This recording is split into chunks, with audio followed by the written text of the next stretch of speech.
All right, guys, we've got board switched over, ready to talk about what happened last night at the Salina Highbanks Speedway in Salina, Oklahoma. So, started off with 30 cars in the pit area, which might not sound like an incredible amount of cars, but it was actually the most they've ever had for a 410 wing race at Salina Highbanks in the track's history.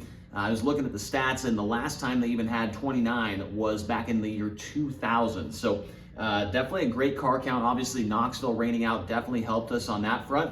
But it was a great night of racing, and we'll get into it right now. So, starting off the night, obviously, with qualifying, and Brad Sweet, who has been probably the best qualifier on tour all year long, is showing that he was able to do it again here at Salina. 585. He was the best overall in the 30-car qualifying session. James McFadden was right behind him at 11.711. And we all know, we know why you're here, right? We know that you're watching this for my thoughts, I'm sure, on what is going on between these two, and we'll get into that here in just a moment. Corey Day was third, Zeb Wise fourth, Cy Lynch in fifth, Rico Abreu, Brian Brown, Brent Marks, Justin Peck, and a great qualifying effort. And it was a great night for Tanner Holmes, which we'll talk about as well when we get to the far side of the board.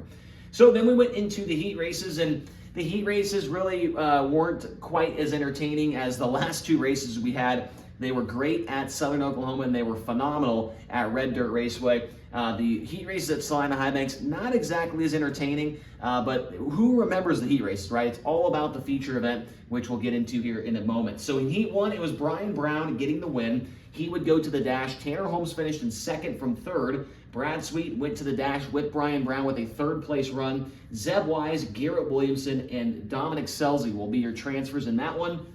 We transferred 6 out of that with this different format with only a 3-heat format. Heat race number 2, Brent Marks would get the win. He started second in that one. Cy Lynch would finish in P2. So James McFadden would finish in third. He would go to the dash with Brent Marks. Then Parker Price Miller fourth, Casey Kane fifth, and Corey Eliason would finish in the 6th position. So not a ton of things happening in these heat races really until we get to heat number 3, which is where kind of things went off the rails a little bit here. So in heat 3, Rico Abreu would get the win, and Justin Peck would finish in second, which would send him to the dash because the 4th place or the fastest qualifier in that heat race was Corey Day, and he would not finish in the top 6. And so that would knock him out of the dash. He would go back to the B main. And under the high limit rule book, if the fastest qualifier does not finish in the top 6 or the top 5, depending on the format for that night, it would be the 2nd place finisher going to the dash. And so that would be Justin Peck. Brennan Crouch finished in 3rd, Jacob Allen 4th, Spencer Baston, and Ryan Timms was the one that knocked Corey Day out of that transfer position with just a few laps remaining. And if I remember correctly, this is the exact same heat race that Tyler Courtney was in, and he finished dead last. He finished 10th place. Maybe there was 9 cars. I think 1 car didn't make the call for the heat race. So I want to say it was Corey Day 7th and Tyler Courtney was 9th. So the high limit racing point leader and the 3rd place car in high limit racing points did not make the show out of the heat race. They would both have to come through the B main, and that was kind of where the drama started to begin here at Salina Highbanks. So then we go to the dash. James McFadden would get the win. Brad Sweet would finish second, so those two would start on the front row for the feature. Brent Marks, Rico Abreu, Justin Peck, and Brian Brown would be the finishing order there in the dash. So then in the B main, we do have a little bit more drama here in this one.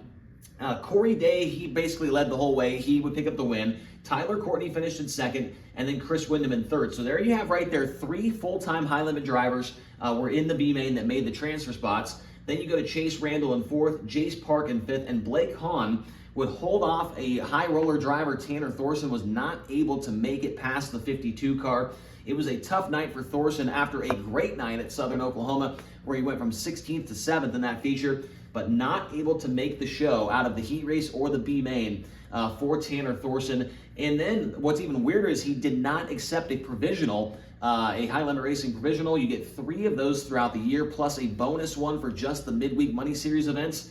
And I'm not sure what was going on with Thorson, if he didn't like the way the track was racing, wasn't confident in their setup or whatever, but he did not elect to take a provisional, so he would set out this main event here tonight. So then we move on to the feature, 30 laps around Salina Highbanks Speedway. It was the first main event to be run with 410 wing sprint cars since 2018, so nearly 6 years since the last time that 410s were there at that racetrack. So started off with James McFadden jumping out to the early race lead, leading his first laps of the season with Kubota Highlander Racing. He would lead the first 8 laps of this one, and then Brad Sweet would end up catching him a little bit here and making a pass for the lead. Now, what was interesting, and I was going into this feature, I really wasn't too excited about it. After watching the heat races, I was like, man, it's going to be super fast around the top, and nobody's going to be able to pass each other. But Salina Highbanks Speedway, credit to them, they did a great job. They moved the tractor tires in quite a bit, and that really opened up the bottom lane and made it 2 grooves and even 3 grooves at one point in this race. And so around lap 8, Brad Sweet makes a move on James McFadden, and those two swap the lead back for a lap or two. One guy would go to the bottom, one guy would go to the top, then the next lap they'd switch lines, and it was really entertaining stuff, and I would have liked to see what would happen throughout that entire race if what happened didn't happen, which we'll get to here in just a moment. So then on lap number 10, I believe it is, or maybe it's lap number 11, they cross the line, they're side by side, James McFadden, Brad Sweet. So McFadden goes to the bottom, and he hits the bottom really, really nicely. So he pulls away a little bit there, but Brad Sweet down the backstretch gets a run off the top. And I'm thinking that Sweet thought that McFadden was going to go to the top in turn 3.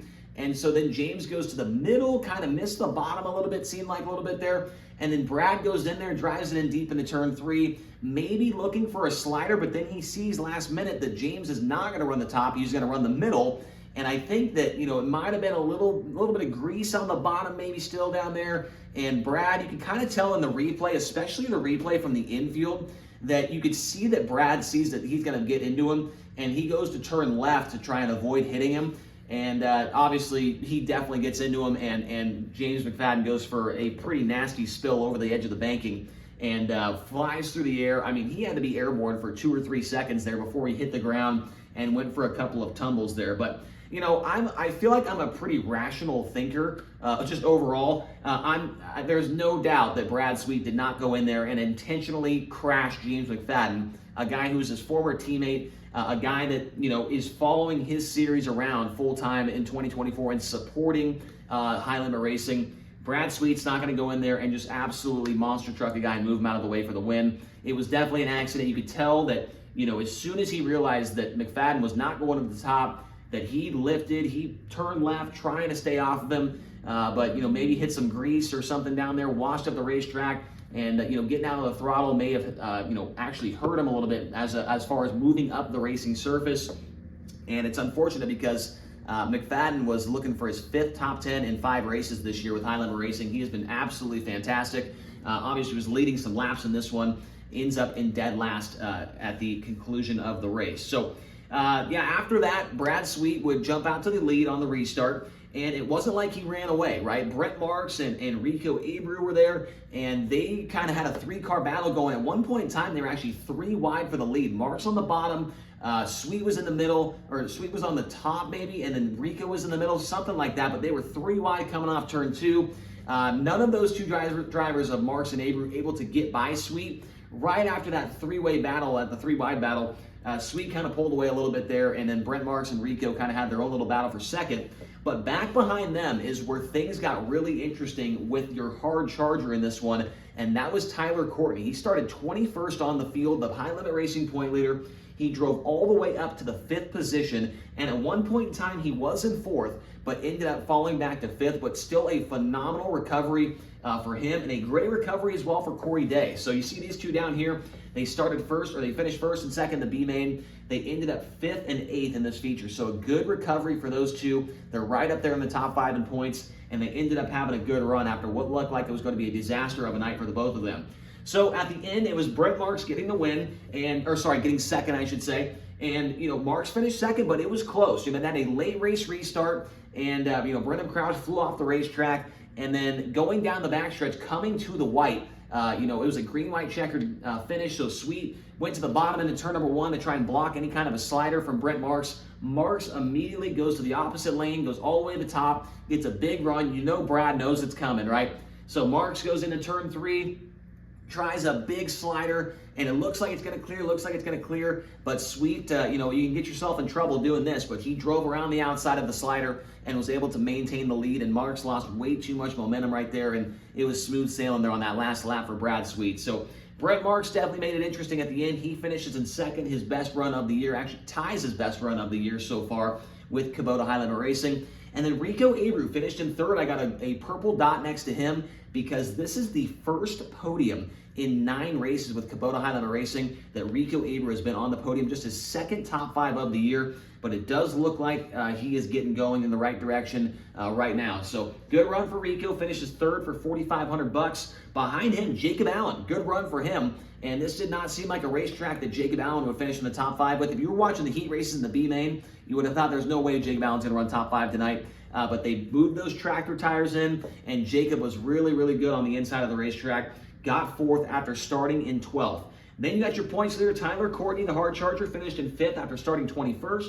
Good run for Zeb Wise after he had that issue before the race even started at Southern Oklahoma Speedway.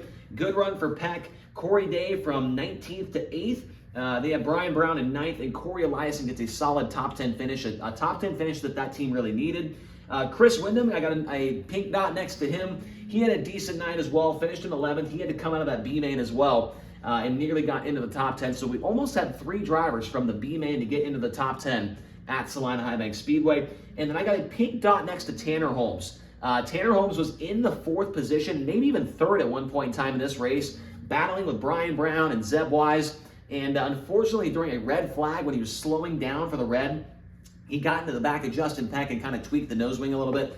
And I think that affected the handling towards the last half of that race. But Tanner Holmes showed some speed at a racetrack he'd never been to before, a little bit of a sketchy place, and he was very good for a 12th place run. Ryan Timms, Parker Price Miller, Casey King completed the top 15. Spencer Basin goes from the podium at Southern Oklahoma Speedway to 16th at Salina, a tough night for him. Blake Hahn, Jace Park, Chase Randall, Dominic Selzy, the top 20. Selzy was on his way to a top 10 and had some kind of fueling problem. He had to pull off the racetrack early, did not finish. Garrett Williamson, 21st. Cy Lynch was the Durst dice roll driver. He finished in 22nd. Then Brenham Crouch, who flipped off the track in turn number 1. And of course, James McFadden, who looked like he was going to be competing for a win.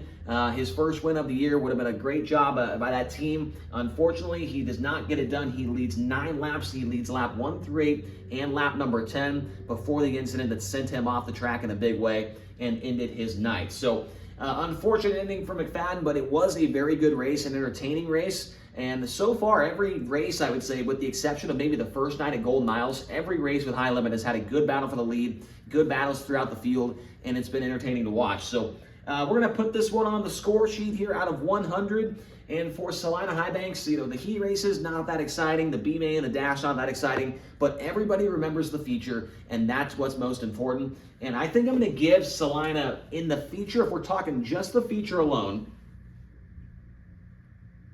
I'm going to give it an 83.